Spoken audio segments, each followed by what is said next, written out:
এখন ডক্টর ইউনূস চেয়ারের মালিক, দেখেন অপারেশন কি ডেভিল হান্ট শুরু করেছে। কি অপারেশন ডেভিল হান্ট? থানায় পুলিশ গ্রেফতার হচ্ছে। এটা বিশাল ম্যাজিক না? থানায় পুলিশ গ্রেফতার হচ্ছে। এতদিন আমাদের ধরে নিয়ে থানায় রিমান্ডে নির্যাতন করেছে, নিষ্পেষণ করেছে। আমাদেরকে নির্যাতন নিষ্পেষণ করেই ক্ষান্ত হয় নাই, যা মনে চেয়েছে তাই করেছে, ব্ল্যাকমেইল করেছে, পরিবার থেকে টাকা নিয়েছে, সম্পদ নিয়েছে। ও আমার ভাইয়েরা, যারা এই কাজগুলো করলো, আল্লাহ বলল দেখো আমি ছাড় দিই কিন্তু ছেড়ে দিই না। এরপরেও যদি শিক্ষা না হয়, ওর শিক্ষার কিয়ামত পর্যন্ত হবে। এরপরেও যদি না বোঝে, ওর কিয়ামত পর্যন্ত আর বোঝানো সম্ভব হবে না? হবে না। এত কিছু দেখার পরেও যদি তোমার লজ্জা না হয়, চায়ের দোকানে বিড়ি টানে আর বলে আগেই তো ভালো ছিলাম, ঠিক না বেঠে? ওর এরপরেও যদি শিক্ষা না হয়, আর শিক্ষা হবে? আগেই তো ভালো ছিলাম বলার জন্য তারা একটা মাস্টার মাইন্ড করেছে, একটা পরিকল্পনা গ্রহণ করেছে। সেই পরিকল্পনা কি? এই বাংলাদেশে অস্থিতিশীল পরিবেশ তৈরি করতে হবে। মানুষকে সুখে থাকতে দেওয়া যাবে না। মানুষ যেন ঘুমাতে না পারে। রাতের অন্ধকারে ছিনতাই বাড়িয়ে দিতে হবে। রাস্তায় দাঁড়িয়ে গাড়ি থামিয়ে ছিনতাই করতে হবে, চাঁদাবাজি করতে হবে, এমনকি ধর্ষণ, খুন, গুম, অপহরণ এগুলো বাড়িয়ে দিতে হবে। এই কারণে যে যেন মানুষ বলতে পারে এর থেকে তো আগে ভালো ছিল। কথা বোঝেননি? উদাহরণ দিতে যে যদি বলি, আল্লামা দেলোয়ার হুসাইন সাইদি একটা উদাহরণ ব্যবহার করেছিলেন অনেক আগে, সম্ভবত 2000 সালেরও আগে। উনি বললেন যে এক কাফন চোর মারা যাওয়ার সময় সন্তানদেরকে বলল, সবাই তো আমার কাফন চোরা বলে, আমি মারা যাওয়ার পরে তোমরা এমন কিছু করবা যাতে অন্তত মানুষ আমারে ভালো বলে। মানুষ কি করে? আমারে ভালো বলে। আমি ভালো কাজ করার কারণে আমার আব্বার খুব ভালো বলে, এরকম মানুষ নাই যে তোমার থেকে তোমার আব্বা ভালো ছিল। এই কথা তোমার একটা বলে না, কয় তোমার আব্বা কি ছিল, তুমি তো তার থেকে ছাড়াই গেছো। এরকম অনেকেই বলে। আল্লাহ আব্বার থেকে তো আর ছাড়ানো যায় না। আব্বা এই পথটা ধরিয়ে দিয়েছিলেন, সেই পথটায় চলছি আলহামদুলিল্লাহ। আব্বাকে খারাপ তো আর বলে না। কি খারাপ তো আর বলে না যে ওর মধ্যে বাপ খারাপ, এই জন্য ওর খারাপ। অনেকেই বলে না যে তোর কথা শুনে বোঝাই যায় তোর জন্মটা কেমন। এরকম আছে না? বাবারে গালি খাওয়ায়, মারে গালি খাওয়ায়। বিশ্ব নবী সাল্লাল্লাহু আলাইহি সাল্লাম বলেছেন তোমরা তোমাদের মাকে গালি দিও না। আল্লাহ নবী সাহাবীরা বলেন, ওগো বিশ্ব নবী, কেউ কি তার মাকে গালি দিতে পারে? কয় তোমরা যখন তোমাদের অপরের মাকে গালি দাও তখন সে তোমাদের মাকে গালি দেয়। সুতরাং প্রকৃত অর্থে তোমরা তোমাদের মাকে গালি খাওয়াও, এই গালির জন্য তুমি দায়ী থাকবা। এই জন্য আমরা কোনো কারো মাকে, কারো বাবাকে তুলে গালি দেব না। কে আপনি যদি কাউকে বলেন এই তোরে তো দেখি মনে হয় তুই একটা বেজন্মা, ও বলো বেজন্মা তো আমি না, বেজন্মা তো তুই, এরকম রিপ্লাই করে না? করে না? তো এই জন্যে আমরা এরকম কথা বলবো না। শুধু তাই নয়, বিশ্বনবী বলেছেন তোমরা রবকে গালি দিও না, আল্লাহকে গালি দিও না। কয় আল্লাহকে গালি দেওয়া যায়? কয় তোমরা অন্যদের দেবতাকে গালি দিলে তারা তোমাদের রবকে গালি দিবে।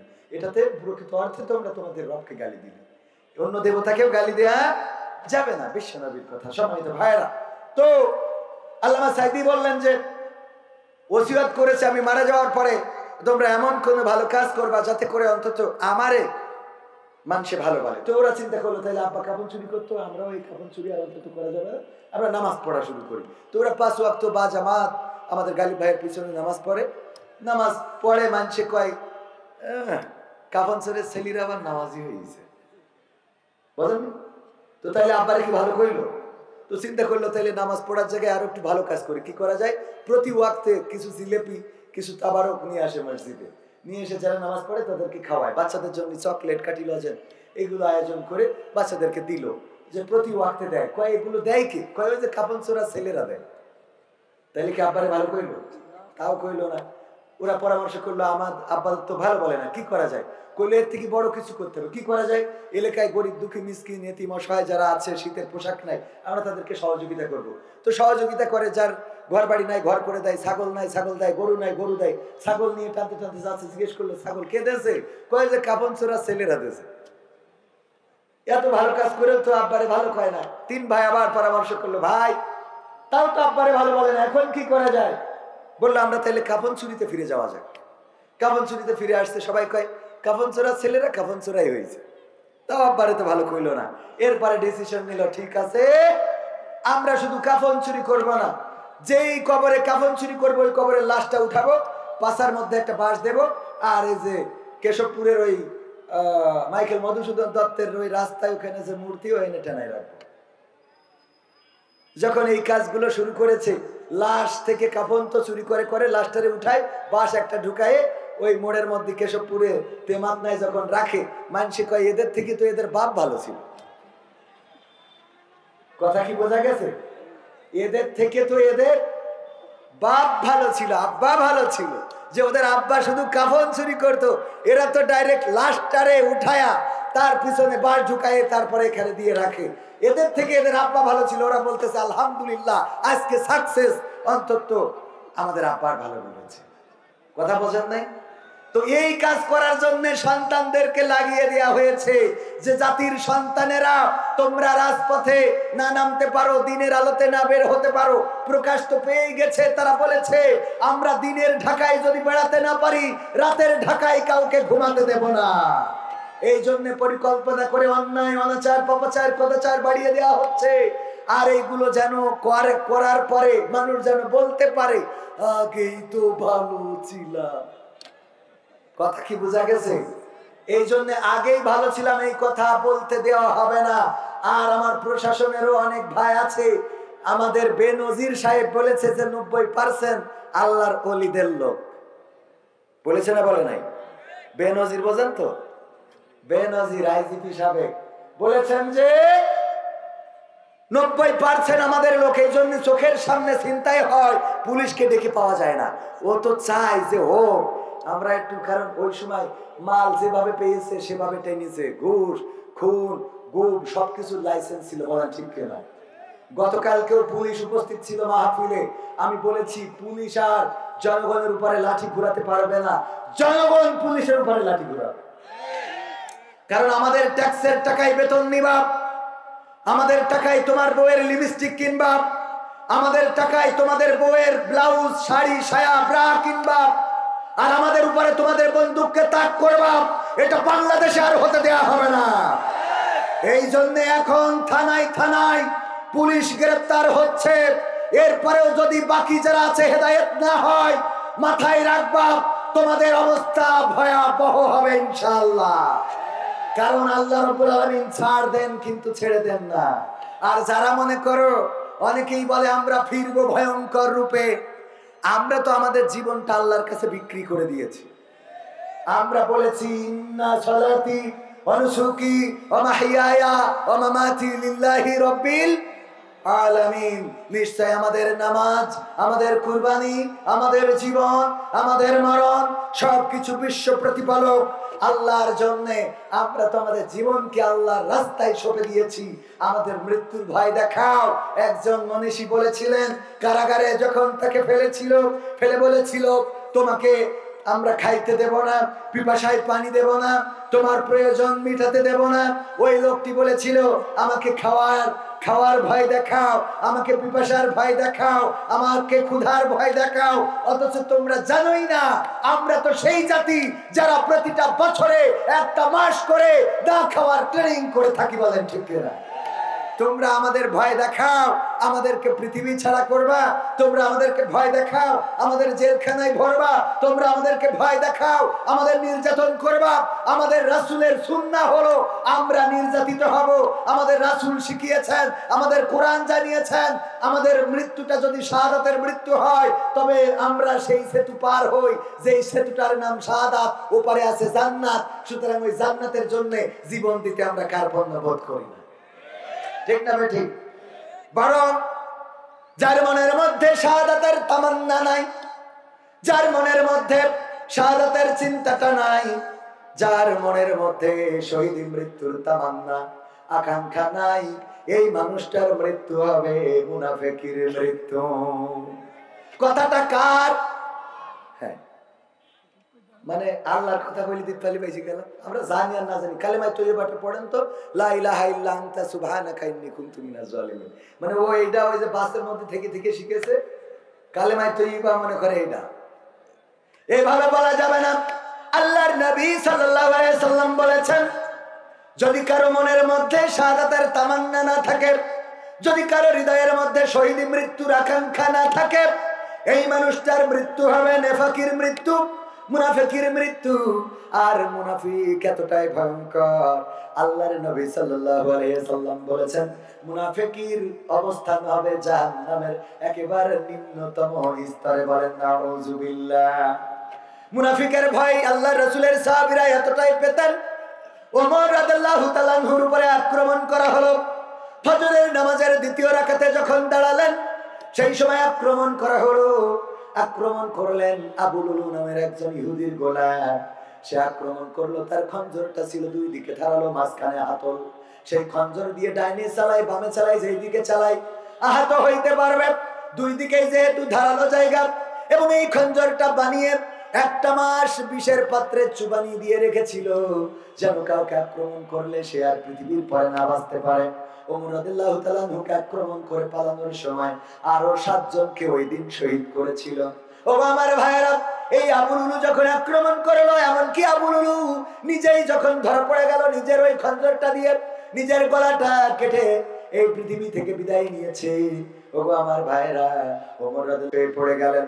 হুঁশ ফেরার পরে আল্লাহর নবীর খলিফা, আল্লাহর নবীর সাহাবী ওমর রাদিয়াল্লাহু তাআলা আনহু সন্তানকে ডাকলেন, সাহাবীদেরকে ডাকলেন। আব্দুল্লাহ বিন ওমরকে ডেকে বললেন, যাও পানি নিয়ে আসো। সবাই চিন্তা করলো পানি পান করবে বুঝি ওমর, কিন্তু না, উযু করলেন। তারপরে উযু করার পরে নামাজ আদায় করলেন। বললেন, আমার ফজরের নামাজটা আমি কমপ্লিট করতে পারি নাই। এমন একটা সময়ে, যেই সময় পেটের ভুঁড়িটা বের হয়ে গেছে, পেটটা ছিদ্র হয়ে গেছে, আব্দুল্লাহ ইবনে ওমরের রুমাল দিয়ে, তোয়ালে দিয়ে, পাগড়ি দিয়ে পেটটা বাঁধা, ওটা খুলে দিলে ভুঁড়িটা বের হয়ে যায়। যা পান করে ওই ভুঁড়ি দিয়ে বের হয়ে যায়, দুধ পান করলে দুধটাও বের হয়ে যায়। এই অবস্থায়ও ওমর রাদিয়াল্লাহু তাআলা নামাজ ছাড়ে নাই। আর আজকে ওয়াজ শুনতে এসে অনেকেই জোহরের নামাজ পড়ে নাই। যদি হাত উঁচু করাই, এই সংখ্যাটা বেশি। মানেন আর না মানেন, জোহরের নামাজ পড়াই নাই, নামাজ পড়ে নাই, ফজরের নামাজ পড়ে এখানে আসে নাই। অনেক মানুষ আছেন, লাভটা কি ওয়াজ শুনে আপনার এই ওয়াজ জান্নাতে নিতে পারবে না। কিছুক্ষণ আগে রাজশাহী বাগমারা থেকে জামাতের এক আমির ফোন দিয়ে বললেন যে ভাই মাহফিল নিতে হবে। বললাম ফাঁকা নাই, কয় রোজার মাসে নিতে হবে। বললাম রোজার মাসে ইবাদতের মাস, এই মাসে ইবাদত এবং ইতিকাফ করে কাটিয়ে দেব, এই মাসটা আমি কোনো মাহফিল করব না। কয় মাহফিল হলো দিনের কাজ, আল্লাহর কাজ। আমি বললাম এটা আপনার শিখাইছে কিডা? মাহফিলে শ্রোতা যারা আসে, ওরা মজা নেওয়ার জন্য আসে। আমি আজ পর্যন্ত কোন সূরা থেকে পাই নাই যে দাঁড়িয়ে বলেছে হুজুর আল্লাহর নামে একটা সঙ্গীত শুনান, হুজুর রাসূলের নামে একটা সঙ্গীত শুনান, হুজুর একটা পরকালের আখিরাতের সঙ্গীত শুনান। বরং এখান থেকে দাঁড়িয়ে বলে হুজুর কাওয়া কাদেরের গান হবে। ঠিক না বেঠে? হুজুর কাওয়া কাদেরের গান শুনান, হুজুর যার লাগে আইএমবি ভরো এইটা শুনান। তার মানে শ্রোতাদের চাহিদা হলো এখানে এসে মজা মারতে হবে, কোনটা বললে মজা লাগে, একটু টেস্ট লাগে, সেইটা হইতে হবে। আর কমিটির চিন্তা হলো, আমার আলোচনার আগে বলছে হুজুর মাথায় রেখেন 4টের মধ্যে শেষ কালেকশন সহ, কিশন সহ। তাহলে কমিটির চিন্তা হলো কালেকশন, আর হুজুর টাকা আগে বুঝে নিয়ে তারপরে এসেছে কবির বিন সামাদ। এই দিন আমি তো খুঁজে পেলাম, হ্যাঁ ঠিক না ভাই? ঠিক, এইটা দিনের কাজ নয়। এখানে যেটা হয় 3 জনেরই স্বার্থ আছে না নাই। আমি ভালো কথা যদি বলি, আজকে আপনারা যতক্ষণ ওয়াজ করব শুনতে বাধ্য, কারণ আমার পরে শ্রদ্ধাভাজন আমাদের প্রিয় ভাই আবরারুল হক আসিফ সাহেব আছেন। এই জন্য এখন আমি ভালো বলি আর মন্দ বলি না, শুনে তো উঠে যাইতে পারছেন না। কিন্তু আমি যদি প্রধান বক্তা হইতাম, আমি সুর দিয়ে ওয়াজ করব, কোরআনের আয়াতের ব্যাখ্যা করব, তাফসীর করতে পারি না। অত বড় এখনো মুফাসসির হই নাই, আমি কোরআনের মুসাফির। কোরআনের কি মুসাফির? আমি মুফাসসির না। অনেকেই বলে যে মুফাসসিরে কোরআন, আমি বলি আমার মুফাসসিরে কোরআন বলা যাবে না, আমি হলাম মুসাফিরে কোরআন। মানে সফর করে এসে কোরআন বলি, এর বাইরে কোনো যোগ্যতা নাই। একবার এক বক্তা বললেন যে আমি এক জায়গায় যাওয়ার পরে আমার সাথের সঙ্গীরা বললো চলেন যাই আলহাজের চায়ের দোকান থেকে একটু চা খেয়ে আসি। গেলাম যে চায়ের দোকানদারের দেখে আমার মনে হলো না এই লোকটি অন্তত হজ করতে পারে, কারণ আলহাজ হইতে গেলে একটা মানে বডি ল্যাঙ্গুয়েজ থাকা দরকার আছে। দেখে মনে হয় গাঞ্জাখোর, ফ্যান্সিখোর, বিড়ি পান করে, ধূমপান করে। এই অবস্থা আমি আস্তে করে ডেকে জিজ্ঞাসা করলাম, ভাই হজ করেছিলেন কত সালে? কয় না হুজুর আমি হজ করি নাই। কইলো তাইলে আলহাজের চায়ের দোকান করলো, এই দোকানটা কার? কয় আমার। আলহাজ কিটা? কয় বা হুজুর আমারে বলে মানছে। কারণটা কি? কয় হুজুর আমি আসলে আলহাজ না, আমি জেলহাজ। কি হাজ? জেলহাজ। কি করে জেলহাজ? হুজুর আমি গাঞ্জার ব্যবসা করতাম, আমারে পুলিশে ধরে জেলখানায় দিল, দেওয়ার পরে জেলখানায় যেয়ে দেখি ওর মধ্যে একমাত্র আমি ভালো মানুষ, আর বাকি সব কি? একমাত্র সে ভালো মানুষ। কেন? ওখানে যেই দেখে আল্লামা সাইদি, মতিউর রহমান নিজামী, কাদের মোল্লা, আলী হাসান মোহাম্মদ মুজাহিদ, মামুনুল হক, জসিমউদ্দিন রহমানি, আমির হামজা, মসজিদের ইমাম, তারপরে জুম্মার খতিব, মাদ্রাসার মুহতামিম, মুহাদ্দিস, মুফতি, মাওলানা, আলেম, দাড়িওয়ালা, টুপিওয়ালা, তাসবিহওয়ালা, জুব্বাওয়ালা সব আছে না নাই? আমি দেখলাম তার মধ্যে আমি একমাত্র এদের মধ্যে ভালো মানুষ, বাকি সব তো আসামি। আমি চিন্তা করলাম যে জেলখানায় এত আলেম, এত ওলামা, এত মাওলানা, এত মুফতি, এত মুহাদ্দিস, এত ইসলামী আন্দোলনের নেতা কর্মী, সেই জেলখানায় যেহেতু আল্লাহ আমারে কবুল করেছে, আমি এই জেলখানা থেকে বের হওয়ার পরে এই হুজুরদের রাস্তা ধরব, আর আমি শয়তানের ওই পথে গাঞ্জার ব্যবসা করব না। এই সিদ্ধান্ত নিয়ে আমি জামিন পাওয়ার পরে বের হয়ে সব ছেড়ে ছুড়ে দিয়ে এখন এই চায়ের দোকান দিয়ে কোনো মতে দিন আমি দিন খাই। আমার কাছ থেকে যারা গাঞ্জা কিনতো, আমার কাস্টমার গুলো, তারা উপহাস করে আমার নাম রেখেছে আলহাজ। আসলে আমি আলহাজ না, আমি হলাম জেলহাজ। কি হাজ? তো আমি সেই রকম, আমি মুসাফির, আমি মুফাসসির না। কোরআনের তাফসীর করার যোগ্যতা আমার নাই। কোরআনের তাফসীর করার জন্য ন্যূনতম 8টা যোগ্যতা থাকা লাগে। কয়টা? সেই 8টা যোগ্যতা যার নাই, তার নামের আগে মুফাসসির বসানো যাবে। আমার নামের আগে যারা বসায় ওটা তাদের দায়, আমার নাম। পরকালের ময়দানে যদি আমার ডেকে জিজ্ঞাসা করে, ঈসা আলাইহিস সালামের মতো বলবো, আল্লাহ যখন বলবে, ওগো ঈসা তুমি কি তোমার উম্মতদেরকে বলেছিলে তোমার মাকে আল্লাহর স্ত্রী এবং তোমাকে আল্লাহর সন্তান বলার জন্য? কোরআনে আছে না নাই? আল্লাহ ডাক দিয়ে বলবে, ওগো ঈসা বলো দেখি তোমার উম্মতেরা কেন মরিয়মকে আমার স্ত্রী বলেছে আর তোমাকে আমার সন্তান বলেছে? তারা কেন এক আল্লাহকে 3টা বানাইছে? তুমি কি তাদের আদেশ করেছিলে? তোমার উম্মতেরা সামনে আছে, বলো। ঈসা আলাইহিস সালাম বলবেন, আল্লাহ আমি তাদেরকে বলি দেন, এখানে তারা সাক্ষী আছে এমন কোন কথা, তুমি তো সবচেয়ে বড় সাক্ষী, তুমি তো আমার ভিতর বাহির, আমার প্রকাশ্য গোপন সবকিছু জানো। ওগো আল্লাহ আমি তো এদেরকে এমন বলি নাই, তবে তুমি যদি চাও ক্ষমা করে দিতে। এ কথাটাও ঈসা আলাইহিস সালাম বলবেন যে এরপরেও যদি তুমি চাও সেটা ক্ষমা করে দিতে পারো, এটা তোমার ইখতিয়ার। আল্লাহ রাব্বুল আলামিন চাইলে ক্ষমা করতে পারে না পারেন? আল্লাহ যাকে চান তাকে ক্ষমা করতে পারেন, আর যাকে চান তাকে জাহান্নামে দিতে পারেন।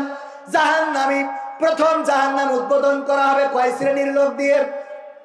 আমি তো দেখাই দিছি, তা বলেন বলেন, একটু কথা বলা যাবে না? বাবারে আমি রোজা রেখে কথা বলছি, আর আপনারা তো মোটামুটি সকালে খাইছেন না? রোজা আছেন একজন নাই তো, মানে হাত তোলারও দরকার নেই, অনেকেই থাকতেও পারে। আওয়াজ আমার থেকে আপনাদের বেশি হওয়ার কথা না। অনেকেই মনে করেন হুজুর টাকা নেছেন বলে তো আপনার আওয়াজ দিতেই হবে, এরা মনে করতেছে টাকা নিয়েও হুজুরি পাওয়া যায় না। পাগল, এখন আর সে হুজুর নেই। হ্যাঁ গালিব ভাই দেখছেন না? হ্যাঁ এখন সে হুজুর নেই, এখন কুপান দিয়ে তারপরে আনতে হবে। কথা কি বোঝা গেল? কন্ডিশন দিন দিন যত বড় হচ্ছে তত কন্ডিশন বাড়তেছে, এই করতে ওই করতে ওই করতে ওই করতে। হ্যাঁ আল্লাহ কবুল করুন, বলেন আমি। মাহফিল যেদিন আল্লাহর জন্য হবে সেদিন আমি আল্লাহর জন্য করব। আমি বুঝাই দেবো, কেন বুঝাই দেবো? বুঝাবো। কোন কারণে যদি এখানে না আসতে পারি তাইলে কোন কমিটির লোক আমাকে গালমন্দ করতে পারবে না, আমার নিয়ে ফেসবুকে লেখালেখি করতে পারবে না, আমার নিয়ে বাজে কথা বলতে পারবে না, বলবে যে হুজুরের সমস্যা ছিল তাই আসে নাই।